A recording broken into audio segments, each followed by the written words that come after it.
मोठी बातमी मुंबईतून महामुंबईत सीएनजी पुरवठा कोलमडलाय। सार्वजनिक वाहतूक व्यवस्थेसह रिक्षा टॅक्सी सेवा गडबडली आहे।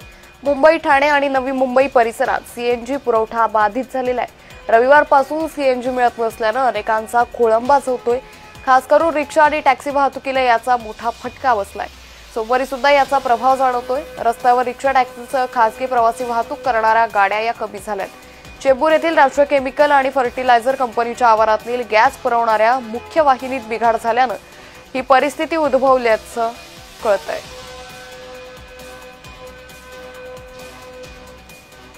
तर रिक्षा आणि टॅक्सी सेवा मुंबईमध्ये गडबडली आहे। सार्वजनिक वाहतुकीवर याचा मोठा परिणाम झालेला आहे। महामुंबईत सीएनजी पुरवठा कोलमडल्याची माहिती सध्या समोर येतेय। या संदर्भात अधिक माहिती घेऊयात आमचे प्रतिनिधी शुभम उमाळे यांच्याकडून। शुभम, मुंबईमध्ये सीएनजी पुरवठा कोलमडलाय, काय अधिक अपडेट?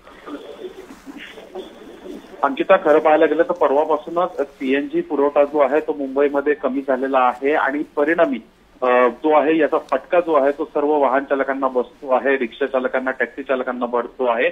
आणखी अर्थातच अनेक गाड्या या सीएनजीवर सध्या मुंबईमध्ये चालत असतात आणि अशामध्येच आता गॅस कंपनीकडून जे आहे आपलं एक स्पष्टीकरण आलेलं आहे की मुंबईत सीएनजी पाईपलाईनमध्ये बिघाड झालेला आहे आणि त्यामुळे पुरवठा जो आहे त्याच्यावर परिणाम होत आहे।